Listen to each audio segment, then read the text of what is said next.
at another session on a primer on performance budgeting. Myself, Dr. G. Uma, faculty in the School of Gender and Development Studies, Indira Gandhi National Open University. I am also the course coordinator for the course Gender Audit and Gender Budgeting. This topic is part of the course Gender Audit and Gender Budgeting. Welcome to this session. You all must have witnessed the past 3 decades, there is a growing interest in performance management and budgeting reforms in response to louder public demands for government accountability in industrial countries. These reforms are intended to transform public budgeting systems from control of inputs to a focus on outputs or outcomes in the interest of improving operational efficiency and promoting result-oriented accountability. All of us must have witnessed that whenever there is a budget, a government present the budget every year, we all expect various services from the government.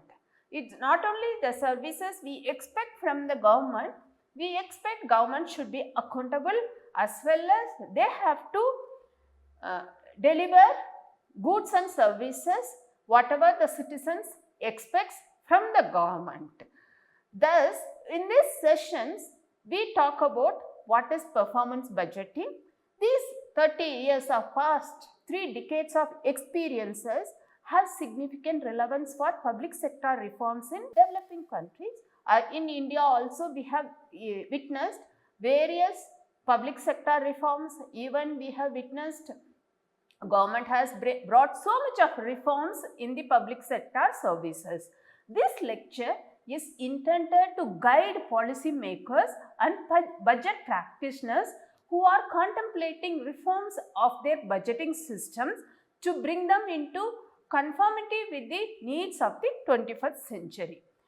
The lecture first reviews the main motivations for reform of budgeting systems and highlights the limitations of the traditional budgeting system in coping with demands for accountable governance. The second part of this lecture introduces performing budgeting system. Before I start my lecture, I would like to explain what are the learning outcomes of this session. First, we will define budget and budgeting, and second, we discuss the reform carried out in the areas of budgeting process. First, let us know what is public budgeting. Why do we bring reforms in the public budgeting? The public budgeting systems are intended to fulfill several important functions. These functions include setting budget priorities that are consistent with the mandate of the government. Second is planning expenditures to pursue a long-term vision for development. Third is exercising financial control over inputs to ensure fiscal discipline. Then managing operations to ensure efficiency of government operations and to providing tools for making government performance accountable to citizens. The most fundamental functions of the budget is to control public expenditure, which is commonly carried out by exercising financial control over inputs. Input controls have been more concerned with how much money is spent and how it is spent than in what is spent on. Basically, when we talk about input controls, immediately what comes to our mind is that how much we have spent, how it is spent, rather than in which areas the particular budgetary allocations has been spent. These are the important concerns when we talk about input controls. Input controls often put ceilings or caps on each category of expenditure or even each item of expenditure. The budget also functions as a very significant statement of government policies, one in which policy objectives are reconciled and implemented in concrete terms. The budget sets forth policy priorities and levels of spending, ways of financing the spending and a plan for managing the funds. These are the significant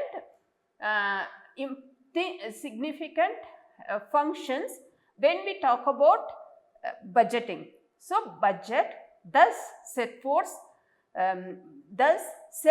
forth policy priorities and levels of spending, ways of financing the spending, and a plan for managing the funds. As Aron Bildavsky in 1986 puts it, I quote, "Little can be done without money, and what will be tried is embedded in the budget." This is true. So, without enough resources, we cannot do anything.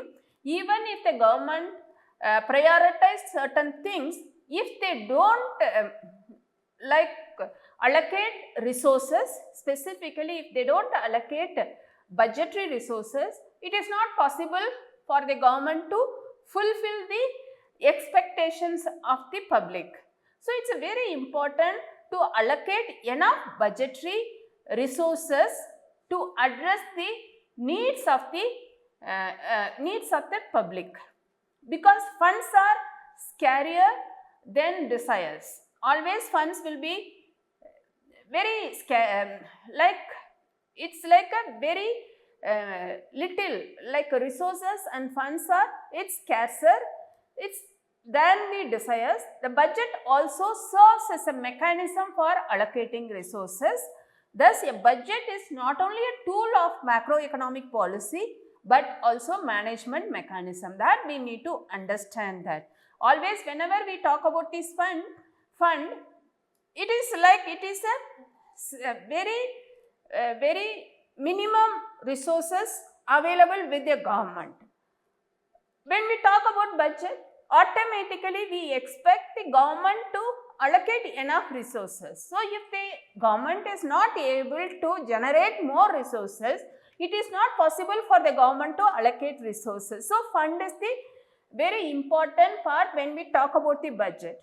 So, when we talk about the budget, it is not only about the tool of macroeconomic policy, but also it is a management mechanism. How much the government could able to generate, whatever the fund it could able to generate, how much it could able to prioritize the various areas, and how much it could able to allocate the priority areas to address those issues. That is the very important. So, it is a management mechanism. When we talk about the budget, it is not only the macroeconomic policy, it is the management mechanism.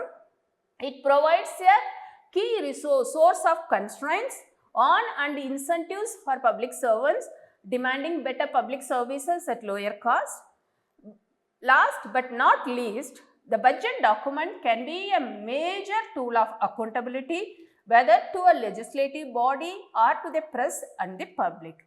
It can help hold administrators accountable not only for the funds they receive, but also for a given level of performance with those resources. That is very important. Administrators, they are not only accountable, they are for the funds they receive, but also they have to perform with those resources. That is important. For example, if the government has allocated certain percentage of resources for the specific department, whether it's forestry or like education or health, with that allocated resources, how much the administrators could able to perform, bring a positive changes, and how much they could able to address the needs of the particular department or particular ministry. That is very important. So, the administrators, they not only hold the accountable to the resources they receive, but also they have to perform. The level of performance of that particular administrator is more significant, as well as they need to be accountable. It can either give citizens a sense of ownership and control, or respond to their interest, or it can alienate them from making it difficult to participate in the budgeting process or making it budgetary information inaccessible. This is the specifically here we are talking about the role of citizens. Either the citizen, they can they can own the government budget, or they can respond to their interest, or they can alienate themselves from the entire budgeting process, and maybe because the citizens, they find it difficult to participate in the entire budgeting process or making budgetary information inaccessible. Each of these functions is a potential use of public budget. Typically, a budgeting system cannot execute these functions equally well at the same time. A relative strength of each function depends upon budgeting tools and techniques, but most critically on public decisions about which issues matter to the government. That is very important. Like for example, I have mentioned that various tools and techniques. Another lecture we will talk about what are the tools and techniques when it comes to preparing the budget. That we will talk about in another lecture. When we talk about the budgeting, the process of budgeting, it's not only the tools and techniques are important, it is more critically the political decisions about which issues matter to the government, that is also more significant. The government budget therefore is oriented around those issues. A traditional line item budget presents the expenditure by the inputs and resources purchased. Like when we talk about the line item budget, each line this much budget allocation has made, and within that allocated amount only they could be able to spend. They cannot increase or decrease the budgetary expenditure.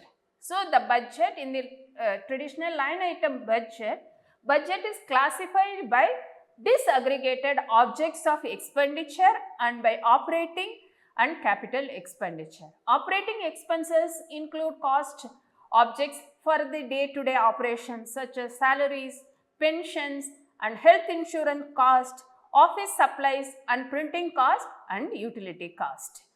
Capital outlays include purchases of long-lived assets such as buildings, machinery, office equipment, furniture and vehicles. A prominent feature of line item budget system is that it specifies the line item ceiling in the budget allocation process to ensure that agencies do not spend in excess of their caps. This is very important when we talk about line item budget. Thus, the budget facilitates the tight fiscal grip over government operations. The strengths of such a system rest on its relative simplicity and its potential control of public spending through a detailed specification of inputs. Throughout much of the 20th century, central budget offices and finance ministries have been aggressive proponents of controlling public resources, which explains why line item budgeting has endured despite relentless budget reform efforts. The line item approach embodies several impediments to promoting efficient and effective public planning and management, as well as to fostering results-oriented accountability in public sector institutions. A line item budget emphasizes inputs. It provides information on how much money is spent and how it is spent rather than what is spent. It does not link inputs with the outputs and therefore says nothing about how efficiently the resources are used. This is about the line item budget. The line item budget tends to focus decision making on details, whether the general office expenses like a pencil used, printing paper consumed are appropriate, or how much they have gone up or down compared to the past year's budget, rather than efficiency and effectiveness. The focus on detailed line item control leads to micromanagement of agency operations by central budget officers and finance ministries and to hierarchical controls within the agency. Public managers thus exercise very limited managerial discretion and cannot be held accountable for the performance of government activities.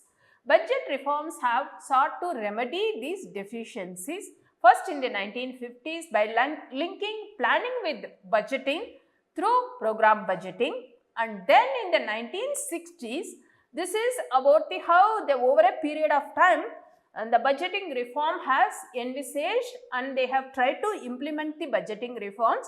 When we talk about 1950s, like they tried to, whatever the deficiencies in the existing planning with the budgetary process, they tried to rectify it. In 1960s, they mostly the budgeting process, they focus on aggregate sectoral allocations through block vote budgeting, in which line agencies were given larger blocks of appropriations so that they had a discretion to move funds across spending categories without seeking central approval. Concerns over entrenchment of historical spending patterns led to experimentations in the 1970s with zero-based budgeting, in which every item of expenditure had to be justified again every year so that funds were allocated only to meet current policy priorities. Zero-based budgeting experiments were quickly abandoned when technique proved impractical and politically unpalatable. Most recently, renewed emphasis on public sector performance accountability has garnered significant interest in performance budgeting.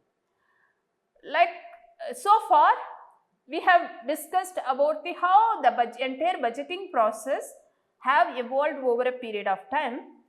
Let me explain the feature of alternative agreements. First feature is content. Here in line item, what happened is that expenditure by objects, inputs and resources, these much inputs have given and the expenditure is based on the objects. In a program, expenditure for a cluster of activities supporting a common objective. When we talk about the program budgeting, when we talk about the performance budgeting, presentation of a result based chain to achieve a specific objective. When we talk about the format, in a line item, it is operating and capital inputs purchased. When we talk about the program budgeting, it's about the expenditure by program. When we talk about the performance budgeting, here data on inputs, outputs, effects and reach by each objectives. When we talk about the orientation, it's about the associated management program, input controls. It is about the hierarchical. When we talk about the line item, hierarchical controls with a little managerial discretion. When we talk about the program, it is about the hierarchical controls with managerial flexibility over allocation to activities within the program. When we talk about the performance budgeting, managerial flexibility over inputs and program design, but accountability for service delivery and output performance. Here, this based on the my lecture I have given, I am giving you an example with regard to performance budgeting as far as Australia's childcare support program. The program is childcare support program. Performance objective is to promote, support and enhance quality childcare and to improve access to childcare for children and families with special or additional needs, support equitable access to childcare for children and families in areas or circumstances where services would not otherwise be available. Like in Australia, childcare support program includes the following sub-programs, that is childcare benefit, jobs, education and training, childcare free assistance, stronger families and community strategy, choice and flexibility in childcare, support for childcare. These are the some example. Based on this example, you could able to derive that the performance budgeting, there is a broader objectives. Based on that objectives, the enough allocations will be made and they could address the various objectives based on the program objectives. So, it can be flexible and one could give inputs based on the program design and the government is an accountable for every service delivery and we could be able to see there is an output performance. Now, let us talk about the performance budgeting and the basic concepts about the performance budgeting. Performance budgeting is a system of budgeting that presents the purpose and objectives for which funds are required, the cost of programs and associated activities proposed for achieving those objectives, and the outputs to be produced or services to be rendered under each program. A comprehensive performance budgeting system quantifies the entire result-based chain as follows: inputs and intermediate inputs, resources to produce outputs, outputs with regard to quantity and quality of goods and services produced, with regard to outcome, progress in achieving program objectives, what kind of impact it has created to reach the people who benefit or hurt by the program. That is the important. Whether the particular budgetary allocations or the particular objective of the budget with regard to performance budgeting, whether it has benefited the people or it has hurt the people. Based on that impact, one could able to bring necessary changes in the next budgeting process. As a byproduct of the information provided by the result-based chain, performance budgeting can also yield useful indicators of the efficiency and quality of government operations. Here are the few examples of such indicators. Quality, when we talk about the quality measures of service such as timeliness, accessibility, courtesy and accuracy. When we talk about client satisfaction, rating of services by users, productivity, we can talk about the output by work hour, efficiency, cost per unit of output. In comparison with traditional line item budgeting, the performance budgeting allows for more flexible use of fiscal resources and shifts the focus from inputs to results.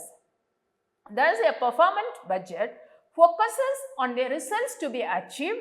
With its program structure, the performance budget changes the focus of discussion from detailed line items to be broader objectives and performance of public programs, and therefore facilitates more informed budgetary decision making. These are some of the references. This lecture is based on our unit 5, that is the performance budgeting.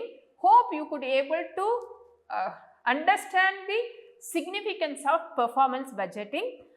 In the forthcoming lecture, I could able to give you more example with regard to performance budgeting. Thank you so much for listening this session.